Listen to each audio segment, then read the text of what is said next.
साथियों नमस्कार। पूर्व उपराष्ट्रपति जगदीप धनखड़ रेजिग्नेशन दिया, लेकिन उस रेजिग्नेशन का भूत बार बार पूरे देश की मीडिया में छा रहा है और लोगों के दिमाग में इसने एक तरीके से न जाने कितने कहानियों को जन्म दे दिया है। आप बस में चले जाइए, रेल में चले जाइए, हॉस्पिटल में बैठे हुए पेशेंट जो आपस में बात कर रहे हैं उनकी बात सुन लीजिए, या राह चलते लोगों से बात कर लीजिए, खेत में बैठे हुए किसानों से बात कर लीजिए, मजदूरी करते हुए मजदूरों से बात कर लीजिए, स्टूडेंट से बात कर लीजिए, यूनिवर्सिटीज़ में पढ़ने वाले स्कॉलर से बात कर लीजिए, टीचर से कर लीजिए, डॉक्टर से कर लीजिए, कचहरी में बैठे हुए वकीलों से कर लीजिए। जहाँ भी चार आदमी बैठे हैं वो जगदीप धनखड़ के रेजिग्नेशन की बात ज़रूर करते हैं। और हर व्यक्ति ये कह रहा है कि जो रेजिग्नेशन में जो कहा गया है कि मेरी सेहत खराब है इस वजह से मैं रेजिग्नेशन दे रहा हूँ, इसको हर व्यक्ति ये कह रहा है ये कोरी झूठ है।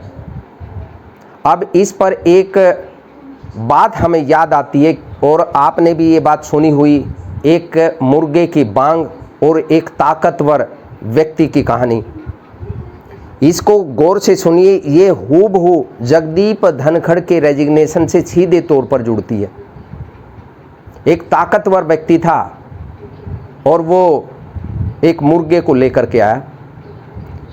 एक मुर्गे को, बड़ा हट्टा कट्टा मुर्गा था, मुर्गे को लेकर के आया तो उसने सोचा कि मैं इसे सीधा कैसे मारूं, सीधा मारूंगा तो पाप लगेगा, इसलिए इस मुर्गे की कुछ ना कुछ कमी निकाल करके ही इसको हलाल करूंगा। तो उसने कहा, उस मुर्गे को कहा तो अगले दिन, अब मुर्गे की आदत होती है सुबह उठकर 4 बजे वो बांग देता है, तो उसने सोचा कि ये बिल्कुल सही मामला है, इसके ऊपर बांग न देने का प्रतिबंध लगाता हूँ। उसने मुर्गे को बुलाया और ये कहा कि सुन मुर्गे, अगर तूने बांग दी कल सुबह 4 बजे उठ करके तो मैं तुझे मार डालूंगा। मुर्गा समझ गया। मुर्गे ने अगले दिन बांग नहीं दी, लेकिन वो आदत तो थी बांग देने की। उसने बांग तो नहीं दी, लेकिन पंखों को ऐसे वो पंख फड़फड़ाना शुरू किया। तब अगले दिन उसने कहा कि तूने बांग तो नहीं दी, बहुत अच्छा किया, लेकिन तूने पंख फड़फड़ाए हैं, अब कल से अगर तूने पंख भी फड़फड़ाए तो मैं तुझे मार डालूंगा। तब मुर्गे ने अगले दिन पंख भी फड़फड़ाना बंद कर दिए, लेकिन वो एक आदत थी बांग देने की, तो गर्दन को ऐसे उठा रहा था अगले दिन। तब उस ताकतवर व्यक्ति ने सोचा कि इसने बांग भी नहीं दी, इसने जो अपने पंख हैं उनको भी फड़फड़ाना नहीं दिया, लेकिन ये गर्दन को ऐसे ये कर रहा है। तो उसने कहा कि कल से तुम गर्दन भी आगे पीछे नहीं करोगे। मुर्गे ने कहा ठीक है सर, नहीं करूँगा। अब अगले दिन उसने ना गर्दन को हिलाया डुलाया, ना बांग दी, ना फड़फड़ाया। तब उस ताकतवर व्यक्ति ने सोचा कि अजीब मुर्गा है, जैसे मैं कहता हूँ सारी बात मान रहा है, इसको मारूं तो मारूं कैसे। फिर उसने अगले दिन उस मुर्गे को बुलाया, ये कहा कि अगर तू कल मुझे अंडा नहीं देगा ना तो मैं तुझे मार डालूंगा। तब वो मुर्गा जोर से हंसा, जोर से खिलखिलाया और रोया भी। तब उसने कहा तुम खिलखिला क्यों रहे हो और रो क्यों रहे हो। तब उस मुर्गे ने कहा कि मैं रो तो इसलिए रहा हूँ कि मैं तुम्हारी बातों में आ गया और मैंने जो मेरी नेचर थी बांग देने की उसे मैं नहीं दे पाया, जो मेरा स्वभाव था मैं उसके अनुसार नहीं चल पाया। अब मुझे मरना तो है ही है, क्योंकि मैं अंडा तो दे नहीं सकता।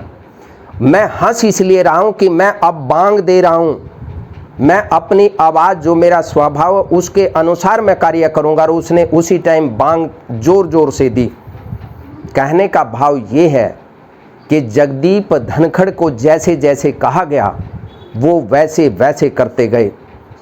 चाहे वो पश्चिम बंगाल के गवर्नर के तौर पर उन्होंने किया, जो जिस प्रकार से उन्होंने एजेंडे को आगे बढ़ाया, बीजेपी का जो ग्राफ पश्चिम बंगाल में बढ़ा है उसका लगभग 80% क्रेडिट जगदीप धनखड़ को जाता है, क्योंकि जिस तरीके से वो बैटिंग कर रहे थे पश्चिम बंगाल में, उसी का बेनिफिट उनको हुआ कि वो बहुत कम समय में उपराष्ट्रपति बन गए। कितने ऐसे लोग हैं जो राजनीति में अपनी एड़ियां घिसा घिसा करके मर जाते हैं, लेकिन एक छोटा सा पद तक नहीं उनको मिलता।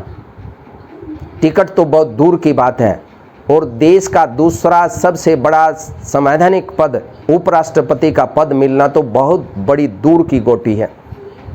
बड़े बड़े तुर्रम खां चाहकर भी उपराष्ट्रपति नहीं बन पाते, लेकिन जगदीप धनखड़ को वो सम्मान भी मिला। लेकिन बांग देना बंद कर दिया, पंख फड़फड़ाना बंद कर दिया, गर्दन हिलाना बंद कर दिया, लेकिन जब ये कहा कि अंडा भी देना पड़ेगा, तब फिर बहुत हो चुका। तब फिर उन्होंने बोलना शुरू किया, चाहे वो किसानों की बात कहते हुए नजर आए हों कृषि मंत्री के सामने, शिवराज सिंह चौहान के सामने सीधे तौर पर यह कहा कि मैं देश का दूसरे नंबर का संवैधानिक पद पर खड़ा हुआ व्यक्ति, बैठा हुआ व्यक्ति आपसे अनुरोध कर रहा है कि जो कमिटमेंट किसानों के बारे में किए गए उनको पूरा कीजिए। चाहे अब वो एक्सेप्ट किया गया जस्टिस यादव का, अगर वो ना इस प्रकार का काम करते, अगर वो संवैधानिक पद पर बैठ करके न्यूट्रल रहते और न्यूट्रल ना भी रहते तो न्यूट्रल रहते हुए नजर आते, ये वही जगदीप धनखड़ हैं जिन्होंने लगभग 146 सांसदों को बाहर का रास्ता दिखा दिया था। लेकिन अपने आका को खुश रखने के चक्कर में, उनको खुश करने के चक्कर में अपने पद की गरिमा को भूल गए, अपने स्वभाव को भूल गए और हर वो चीज़ भूल गए जो उस पद पर बैठे हुए व्यक्ति को करनी चाहिए। आज जिस तरीके से ये कई बार ऐसा होता है कि मैं जाट बिरादरी से आता हूँ, मेरी बिरादरी खड़ी हो जाए, मैं ये करता हूँ, मैं वो करता हूँ, मैं किसानों के साथ खड़ा होता हूँ। अब उनके साथ ना कोई बीजेपी का नेता खड़ा हो रहा है, ना कोई अन्य नेता खड़े हो रहे हैं। क्योंकि अन्य क्यों खड़े होंगे? अन्य तो जैसे कांग्रेस के नेता हैं, वो तो खुद चाहते थे, उनके खिलाफ 2 बार तो उन्होंने कोशिश की नो कॉन्फिडेंस मोशन लाने की। वो तो खुद चाहते थे कि कम से कम ये बला तो टले, उनकी बला तो टल गई। लेकिन स्वभाव किस किस का बदलोगे? और ये हर उस राजनेता पर लागू होती है, हर उस देश के नागरिक पर ये कहानी लागू होती है जो अपने स्वभाव को छोड़ करके अपने आका को खुश करने के लिए बांग देना बंद कर देता है, पंख फड़फड़ाना बंद कर देता है, गर्दन उठाना बंद कर देता है, और आखिर में आका ये कहते हैं कि अंडा तो देना पड़ेगा। अब अंडा देगा तो कहाँ से देगा? इसलिए उसकी गर्दन हलाल एक दिन हो जाएगी। इसलिए इस कहानी से बहुत ज़्यादा सीख लेने की ज़रूरत है कि क्या हम जो हमारी आंखों के सामने गलत हो रहा है, क्या हम उसकी आवाज़ डंके की चोट पर उठा पाते हैं? अगर आवाज़ नहीं उठा रहे हैं, जो आवाज़ उठा रहे हैं, क्या हम उनका समर्थन कर पाते हैं? अगर समर्थन नहीं कर पाते हैं तो क्या हम चुप रहकर उन जांबाज व्यक्तियों की आवाज़ को बुलंद करने का काम कर रहे हैं? क्योंकि कई बार चुप रहकर भी किसी का समर्थन किया जा सकता है। हम उम्मीद करते हैं कि पूर्व उपराष्ट्रपति जगदीप धनखड़ साहब का स्वास्थ्य अच्छा होगा और वे दीर्घायु होंगे। हमारी उनके प्रति सहानुभूति भी है और शुभकामनाएं भी। बहुत बहुत धन्यवाद। जय हिंद, वंदे मातरम।